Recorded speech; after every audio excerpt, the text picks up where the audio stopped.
اللہ نے حضور نبی کریم صلی اللہ علیہ وآلہ وسلم سے فرمایا، جو 8 محرم جمعے کو یہ سورت پڑھے گا اس کے 100 سال کے گناہ معاف ہوں گے، اسے 100 سال کی عبادت کا ثواب ہوگا، 100 سال کی قضا نماز معاف ہوگی اور 100 سال تک بیماری نہیں لگے گی۔ محترم ناظرین، 8 محرم یہ وہ دن ہے جب حضرت امام حسین رضی اللہ تعالی عنہ اور ان کے اصحاب نے کربلا میں ظلم و ستم کے خلاف ڈٹ کر مقابلہ کیا۔ اس دن کو عاشوراء 10 محرم کی تیاری اور صبر و استقامت کی علامت کے طور پر یاد کیا جاتا ہے۔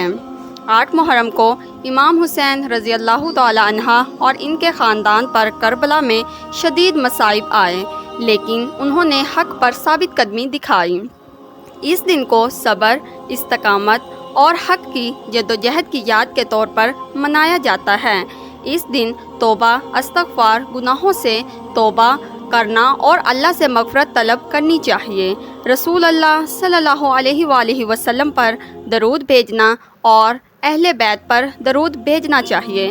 صدقہ و خیرات، غریبوں اور مساکین کی مدد کرنا، غلط عقائد سے اجتناب کرنا چاہیے۔ بعض لوگ 8 محرم کو خصوصی عزاداری یا ماتم کے طور پر مناتے ہیں، لیکن اسلام میں ماتم، سینہ کوبی اور خود کو زخمی کرنا جیسے اعمال ناجائز ہیں۔ صبر اور دعا کرنا ہی صحیح طریقہ ہے۔ پیارے دوستوں، بعض لوگ 8 محرم کو خصوصی عزاداری یا ماتم کے طور پر مناتے ہیں، لیکن اسلام میں ماتم، سینہ کوبی اور خود کو زخمی کرنا جیسے اعمال ناجائز ہیں۔ صبر اور دعا کرنا ہی صحیح طریقہ ہے۔ 8 محرم تاسوعا کو تاریخی اعتبار سے اہمیت حاصل ہے۔ اس دن کو صبر، دعا اور نیک اعمال کے ذریعے گزارنا چاہیے۔ محترم ناظرین، اللہ تبارک و تعالی نے اپنی حکمت، عدل سے بعض ایام کو بعض ایام پر، بعض مہینوں کو بعض مہینوں اور بعض اوقات کے بعض اوقات پر فضیلت بخشی ہے، اور تقریباً ہر فضیلت والے مہینے، وقت اور دن میں کچھ نیک کام مشروع قرار دیے ہیں۔ ان میں گناہ کے کام سے روکا اور اپنی اور اپنے رسول صلی اللہ علیہ وآلہ وسلم کی نافرمانی کو زیادہ قابل مذمت بتلایا ہے۔ انہیں افضل اور محترم مہینوں میں ایک مہینہ محرم اور انہیں مبارک دنوں میں ایک دن عاشوراء کا بھی ہے۔ محرم الحرام کو اللہ تعالیٰ نے متعدد فضائل سے نوازا ہے۔ اس کی سب سے پہلی فضیلت و اہمیت یہ ہے کہ اسلامی سال کی ابتدا اسی مہینے سے ہوئی ہے۔ جیسا کہ تمام مسلمانوں کا اس پر اتفاق ہے، یہ مہینہ سال کے 4 محترم اور حرمت والے مہینوں میں سے ایک ہے۔ ارشاد باری تعالی ہے، سورۃ التوبہ آیت نمبر 36، مہینوں کی گنتی اللہ کے نزدیک کتاب اللہ میں 12 ہیں، اسی دن سے جب سے آسمان و زمین کو اس نے پیدا کیا ہے، ان میں سے 4 حرمت و ادب کے ہیں، یہی درست دین ہے۔ حجۃ الوداع کے موقع پر اللہ کے رسول صلی اللہ علیہ وآلہ وسلم نے اعلان فرمایا تھا کہ اب زمانہ گھوم گھما کر پھر اسی حالت پر آ گیا ہے جس حالت پر اس وقت تھا جب اللہ تعالیٰ نے آسمانوں اور زمین کی تخلیق فرمائی۔ سال 12 مہینوں کا ہے، جن میں 4 حرمت والے ہیں، 3 پے در پے ہیں، ذوالقعد، ذوالحج اور محرم، اور چوتھا رجب المرجب ہے جو جمادی الاول اور شعبان کے درمیان واقع ہے۔ حضرت عبداللہ بن عباس رضی اللہ تعالیٰ عنہ کا ارشاد ہے کہ اللہ تعالیٰ نے 4 مہینوں کو خاص کر لیا اور انہیں حرمت والے قرار دیا، نیز ان کی عزت و حرمت کو بڑھایا اور ان میں اپنی نافرمانی کو کبھی قرار دیا۔ اسی طرح ان مہینوں میں عمل صالحہ کے اجر و ثواب کو بڑھا دیا۔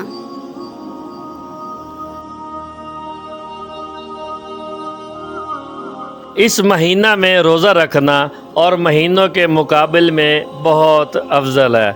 پیارے دوستو، آج کی اس ویڈیو کا جو موضوع ہے یوم عاشورہ کا ہے۔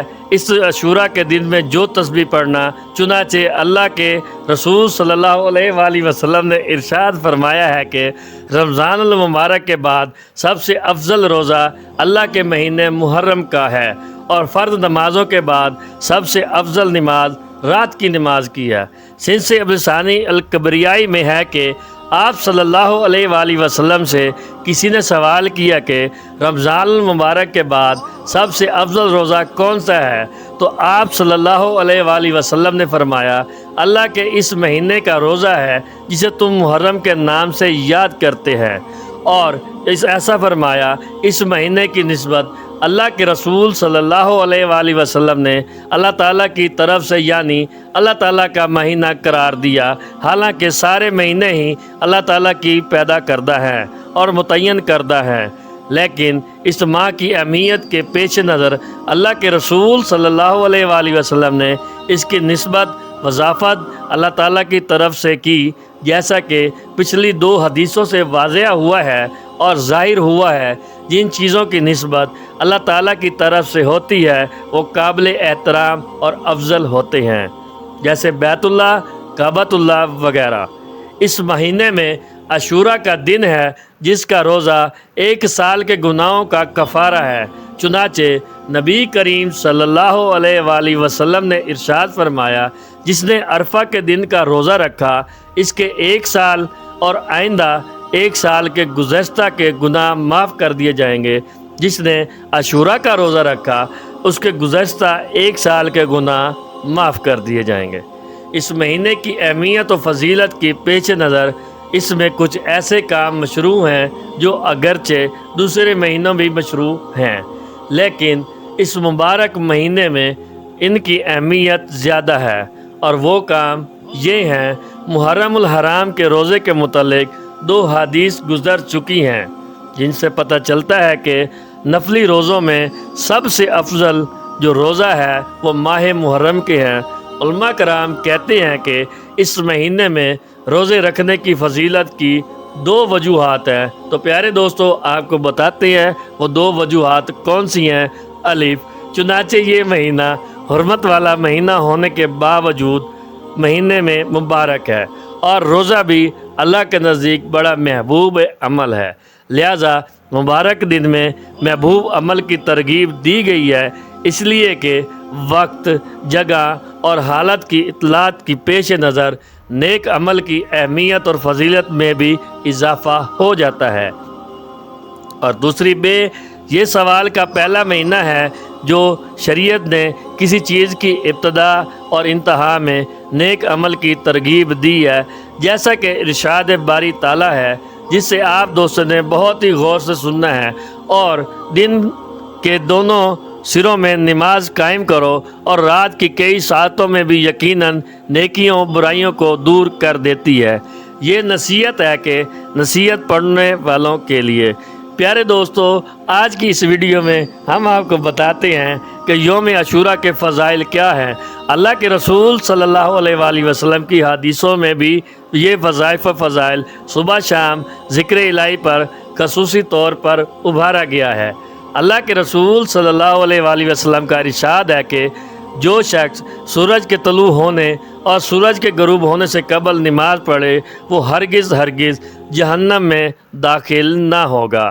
ایک حدیث قدسی ہے کہ اللہ تعالیٰ فرماتا ہے، اے ابن آدم، دن کی ابتدائی حصوں میں میری رضا کے لیے 4 رکعات سے عاجز نہ ہوں، جس کی وجہ سے آخری حصے تک میں تیرے لیے کافی رہوں گا۔ پیارے دوستو، سنس ابن داؤد یہی وجہ ہے کہ آپ دیکھیں گے اسلامی سال کا پہلا مہینہ اور آخری مہینہ دونوں مہینے حرمت والے ہیں، اور دونوں میں نیک اعمال کی خصوصی اہمیت حاصل ہے۔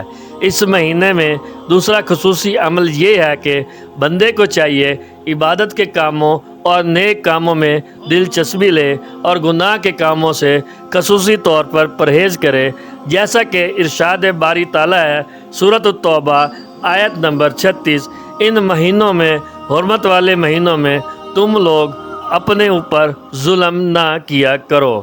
پیارے دوستو، اس جملے کی تفسیر کرتے ہوئے امام ابن کثیر رحمۃ اللہ علیہ لکھتے ہیں کہ یعنی قتال کر کے یا گناہ کا کام کر کے اپنے اوپر ظلم نہ کرو، کیونکہ ان مہینوں میں گناہ اور مہینوں کے مقابلے میں زیادہ برا ہے، جس طرح کہ حرم میں گناہ دوسری جگہوں کے مقابل زیادہ برا ہے۔ تفسیر ابن کثیر: چونکہ اس ماہ میں کثرت سے روزہ رکھنا چاہیے مشروع ہے، نیز اپنے خالق و مربی کی نافرمانی سے پرہیز بڑی اہم نیکی ہے، لہٰذا اگر کوئی بندہ مومن ان دنوں کاموں کے ساتھ ساتھ اپنے رب کے حضور سچی توبہ کرتا ہے تو قوی امید ہے کہ اللہ تعالیٰ اس کی توبہ قبول فرمائے گا۔ اس سلسلے میں مسند احمد میں ایک حدیث مروی ہے جسے امام ترمذی اور حافظ منذروی وغیرہ حسن قرار دیتے ہیں۔ چنانچہ حضرت علی رضی اللہ تعالی عنہ سے کسی شخص نے سوال کیا کہ رمضان المبارک کے بعد وہ کون سا مہینہ ہے جس میں روزہ رکھنے کا ہمیں آپ مشورہ دیتے ہیں؟ حضرت علی رضی اللہ تعالی عنہ نے اس سے فرمایا، ایک دن میں اللہ کے رسول صلی اللہ علیہ وآلہ وسلم کے پاس بیٹھا ہوا تھا کہ ایک شخص نے آپ صلی اللہ علیہ وآلہ وسلم سے یہی سوال کیا۔ آپ صلی اللہ علیہ وآلہ وسلم نے جواب میں ارشاد فرمایا، اگر تم رمضان المبارک کے بعد کسی مہینے کا روزہ رکھنا چاہتے ہو تو ماہ محرم کا روزہ رکھو، کیونکہ وہ اللہ تعالیٰ کا مہینہ ہے۔ اس مہینے میں اللہ تعالیٰ نے ایک قوم کی توبہ قبول کی ہے اور دوسری قوموں کی توبہ بھی قبول فرمائے گا۔ محترم ناظرین، اگر آپ چاہتے ہیں کہ آپ کو 100 سال کی عبادت کا ثواب ملے، 100 سال کے گناہ معاف ہوں اور 100 سال کی قضا نماز معاف ہوں اور 100 سال تک بیماری نہ ہو، تو آپ نے 8 اور 10 محرم جمعے اور اتوار کے دن یہ عمل لازمی کرنا ہے۔ یہ وہ عمل ہے کہ جس کے بارے میں بزرگان دین اور صالحین منقول ہے کہ جو 8 اور 10 محرم کے دوران دنوں میں یہ عمل کرے گا تو اس کے بدلے 100 سال کی عبادت کا ثواب ملے گا، 100 سال کے گناہ معاف ہوں گے، 100 سال کی قضا نماز معاف ہوں گی اور 100 سال تک بیماری نہیں لگے گی۔ تو آپ نے 8 اور 10 محرم کے درمیانی دنوں میں یہ عمل لازمی کرنا ہے۔ محترم ناظرین، قرآن پاک کی ایک چھوٹی صورت ہے، اگر اس صورت کو بتائے گئے طریقوں کے مطابق آپ پڑھ لیں گے تو اللہ کے فضل و کرم سے اللہ پاک آپ کے لیے ایسے اسباب پیدا کر دے گا کہ آپ کی ہر پریشانی دور ہو جائے گی اور ہر خواہش پوری ہوگی۔ اس کے کمالات دیکھ کر آپ لوگ خود حیران رہ جاؤ گے۔ اس صورت کی فضیلت بہت زیادہ ہے۔ یہ صورت عذاب قبر سے بچاتی ہے اور اللہ سے اپنے پڑھنے والوں کی بخشش کرواتی ہے۔ اس کے سامنے گڑ گڑانے والے کے لیے اللہ ہی کافی ہے، وہی دہر کو امن نصیب فرماتا ہے، طالب پناہ کو پناہ دیتا ہے، وہی بہترین والی اور بہترین مددگار ہے۔ لہٰذا جو بھی اسے اپنی ولی بنائے، اس سے مدد طلب کرے، اس پر توکل ہو اور مکمل طور پر اس کی طرف یکسو ہو جائے تو اللہ بھی اس کا ولی بن کر اس کی حفاظت فرماتا ہے۔ جو صرف اللہ سے ڈرے اور تقوی اختیار کرے، اسے ہر دہشت و دوڑ سے امن فراہم کرتا ہے اور اس کی ضرورت کے مطابق ہر مفید چیز مہیا کرتا ہے۔ محترم ناظرین، ایسا بھی دیکھا گیا ہے، یہ جو مجروب وظیفہ آپ کو بتانے لگا ہوں، جس کو یہ وظیفہ بتایا گیا تو فوری طور پر ان کی غیب سے مدد ہوئی۔ اللہ پاک کی ذات پر یقین کرتے ہوئے آپ نے یہ وظیفہ پڑھ لینا ہے۔ جب آپ کے سامنے یہ ویڈیو آ جائے تو یہ وظیفہ آپ لوگوں نے لازمی کرنا ہے۔ اسے مشکل دنوں میں بھی، اپنے پریشانی کے دنوں میں بھی اس وظیفے کو لازمی پڑھیے گا۔ بڑی سے بڑی مرادیں ہوں، بیماریاں ہوں، تکلیف ہو، دکھ ہو، پریشانی ہو، رزق بند ہو چکا ہو، تو یہ وظیفہ آپ لوگ ایک مرتبہ ضرور کر کے دیکھیے گا۔ ہر پریشانی سے آپ کو انشاءاللہ فوری چھٹکارا مل جائے گا۔ بے حد آسان سا وظیفہ ہے۔ اپنی حاجتوں کو، اپنی پریشانیوں کو جو آپ کے مسئلے ہیں ان کی نیت کیجئے گا، دل میں یہ نیت رکھیے گا کہ میں فلاں مقصد کے لیے، فلاں حاجت کے لیے یہ وظیفہ پڑھ رہا ہوں، میری یہ حاجت پوری ہو۔ پھر آپ لوگ یہ وظیفہ کر لیجئے گا۔ اس وظیفے کو آپ لوگ عشاء کی نماز کے بعد کر سکتے ہیں۔ جب آپ کے سامنے یہ ویڈیو آ جائے تو اس ویڈیو کو مکمل دیکھ لیں، وظیفے کو سمجھ لیں۔ کسی طریقے سے بھی کرنا تو اسی رات کو پڑھنا شروع کریں، سستی نہ کریں۔ سستی کریں گے تو آپ لوگوں کا ہی نقصان ہے۔ اپنی مشکلات کو ختم کرنے کے لیے اگر 5 منٹ نکال سکتے ہیں، یہ ویڈیو مکمل دیکھ سکتے ہیں تو آپ لوگ یہ وظیفہ کیجئے گا۔ محترم ناظرین، قرآن مجید اللہ کا کلام ہے اور رب کی آخری آسمانی کتاب ہے۔ پورا قرآن خیر و بھلائی اور رحمت و برکت اور شفا کا سر چشمہ ہے۔ اس پر ایمان لانا، تلاوت کرنا، آیات میں تدبر کرنا، عمل کرنا، شفا کے لیے قرآنی آیات دم کر کے کرنا اور پوری زندگی اس کے مطابق گزارنا، یہ قرآن کا حق ہے۔ محترم ناظرین، اب میں آپ کو تمام لوگوں کو 8 سے 10 محرم کا وہ مجرے وظیفہ بتانے لگا ہوں۔ اتنا مجرے وظیفہ ہے کہ اتنا خاص ہے کہ آپ لوگوں کو جس طریقے سے ہی بتاؤں گا، آپ لوگ اس وظیفے کو اسی ایک مرتبہ پڑھ لیں، اس کا پورا عمل بتاؤں گا، لیکن ایک مرتبہ پڑھنے سے آپ کو خود فائدہ نظر آئے گا۔ سب سے پہلے آپ نے درود پاک پڑھنا ہے۔ ایک بار ثواب کی نیت سے میرے ساتھ پڑھیے گا، اللہم صلی علی محمد وعلی محمد کما صلیت علی ابراہیم وعلی آل ابراہیم انک حمید مجید، اللہم بارک علی محمد وعلی محمد کما بارکت علی ابراہیم وعلی آل ابراہیم انک حمید مجید۔ درود پاک پڑھنے کے بعد ایک تسبیح آپ نے پہلے کلمے کی پڑھنی ہے، لا الہ الا اللہ محمد رسول اللہ، یہ آپ نے 100 بار پڑھنا ہے۔ اس کے بعد 7 مرتبہ سورۃ ملک پڑھنی ہے۔ یہ وہ عمل ہے کہ جس نے کو کرنے سے صرف آپ کو عبادت کا ثواب ملے گا، بلکہ آپ کی دل کی مرادیں پوری ہوں گی، جو مانگیں گے آپ کو ملے گا۔ آپ کے گھر میں انشاءاللہ اللہ پاک خیر لائے گا، برکتیں لائے گا، پورا سال آپ کا اللہ پاک کی رحمتوں اور برکتوں سے گزرے گا انشاءاللہ۔ تو آپ اس عمل کو لازمی عمل کریں، اس ویڈیو کو شیئر کریں، وظیفے کو خود بھی کرنا، اس وظیفے کو تمام دوستوں کے ساتھ بھی شیئر کر دینا۔ کئی دفعہ زندگی میں ایسے حالات پیدا ہو جاتے ہیں، ایسے مراحل آ جاتے ہیں کہ انسان کہتا ہے کہ میں تھک چکا ہوں، حالانکہ نہیں، چاروں طرف سے گھیرا ہوا ہوتا ہے۔ تو میں کہتا ہوں کہ کبھی بھی اللہ کی رحمت سے نا امید نہ ہو۔ اللہ پاک وہاں سے وسیلہ بناتا ہے جہاں سے انسان سوچتا بھی نہیں ہے، اور ہمارے پاس چاہے کچھ ہے یا نہیں ہے، ہمارے کچھ اعمال ہیں یا نہیں ہیں، لیکن ہمارے پاس جو سب سے بڑی طاقت ہے وہ ہے دعا کی طاقت۔ دعاؤں کا رنگ نہیں ہوتا، مگر جب یہ دعائیں رنگ لاتی ہیں تو زندگی میں جو انسان بالکل مایوس ہو چکے ہیں، ان کی زندگی میں رنگ بھر جاتے ہیں۔ انسان اپنی محبت میں خدا کی محبت کے علاوہ خدا سے سب کچھ مانگتا ہے۔ عام طور پر مل جانے کی صورت میں انسان گمراہ ہونے کے خدشات سے دو چار رہتا ہے، اور نہ ملے یا دیر سے ملنے کی مصالحت کو سمجھنے اور جانے کے بغیر ہی مایوسی کا شکار بھی ہو جاتا ہے۔ اپنی ضروریات کے مطابق نہیں، بلکہ اس کے رتبے کے حساب سے مانگا جاتا ہے، اور رتبے کو جاننے کے لیے ہم ہرگز جدوجہد نہیں کرتے۔ ان کے رتبے کا ادراک دعا کی قبولیت کو جلا بخشنا ہے۔ تو اللہ پر بھروسہ کریں، بے شک اللہ توکل والوں سے محبت کرتا ہے، اور اسے ایسی جگہ سے رزق عطا فرماتے ہیں جہاں سے اس کے گمان میں نہیں ہوتا۔ جو شخص اللہ پر توکل کرتا ہے وہ اللہ اور اللہ کے لیے اس کے لیے کافی ہوتا ہے۔ محترم ناظرین، میری تمام بہنیں جو ویڈیو دیکھتی ہیں وہ بھی یہ وظیفہ پڑھیں۔ میرے بھائی جو یہ وظیفہ سن رہے ہیں یہ بھی لازمی کریں، بزرگ بھی وظیفہ پڑھ لیں۔ تمام لوگ، میری مائی بہنیں، بزرگ بھائی اور دوست، اب آپ سب یہ وظیفہ کر لیں، انشاءاللہ اللہ کی مدد ضرور ملے گی۔ ہاتھ پہ ہاتھ رکھ کے بالکل نہ بیٹھیں۔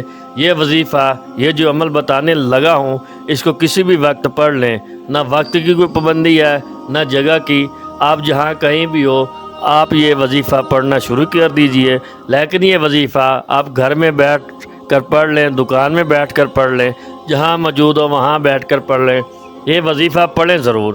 محترم ناظرین، یہ قرآن پاک کی وہ صورت ہے جو اپنے پڑھنے والوں کے حق میں اللہ تعالیٰ سے جھگڑتی ہے، اس سے اللہ کی سفارش ہوتی ہے، جب تک کہ اس بندے کی حاجت کو پورا نہ کروا دے، اس کی بخشش نہ کروا دے تو یہ اپنی جگہ سے نہیں ہلتی۔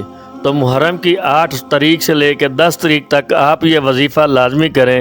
جو یہ صورت پڑھتا ہے اللہ پاک اس کی جائز حاجات کو پورا کر دیتے ہیں، ان کی دعاؤں کو قبول فرماتے ہیں، ان کی زندگی سے پریشانیوں کو دور کرتے ہیں۔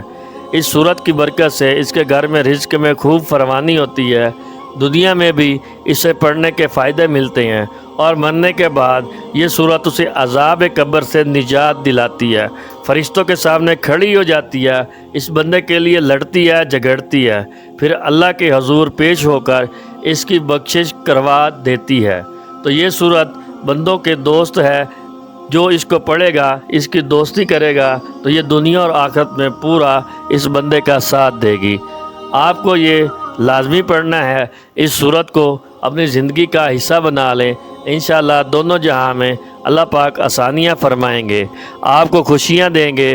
ناظرین، اس عمل کو بہت زیادہ برکت حاصل ہے، آپ لوگ اس عمل کو محرم کی ہر رات کر سکتے ہیں، لیکن اس وظیفے کے لیے ایک شرط یہ بھی ہے کہ باوضو حالت میں یہ وظیفہ کرنا زیادہ مناسب ہے۔ یہ وظیفہ آپ کی قسمت چمکا دے گا، آپ کی تمام مشکل کو ختم کر دے گا، اور رزق کے ایسے وسائل پیدا ہوں گے کہ آپ نے کبھی سوچا بھی نہ ہوگا۔ اس صورت کے پڑھنے سے آپ کو 100 سال گناہ معاف ہوں گے، 100 سال کی عبادت کا ثواب ملے گا، 100 سال کی قضا نمازیں معاف ہوں گی، 100 سال تک بیماری نہیں لگے گی۔ اللہ پاک کی ذات بے نیاز ہے۔ میری اللہ پاک سے دعا ہے کہ اے اللہ پاک، اے میرے غفور الرحیم اللہ، ہم سب کی مشکلات کو ختم فرما۔ اللہ تعالی ہمیں اس مہینے کی برکتوں سے فیض یاب فرمائے، آمین۔ اللہ پاک سے دعا ہے کہ میرے پاک اللہ، میرے غفور الرحیم اللہ، ہم سب کی مشکلات کو ختم فرما۔ اللہ تعالی ہمیں اس مہینے کی برکتوں سے فیض یاب فرمائے۔ ویڈیو آپ کو اچھی لگی ہو تو اپنے دوستوں کے ساتھ لازمی شیئر کریجیے۔ اللہ حافظ۔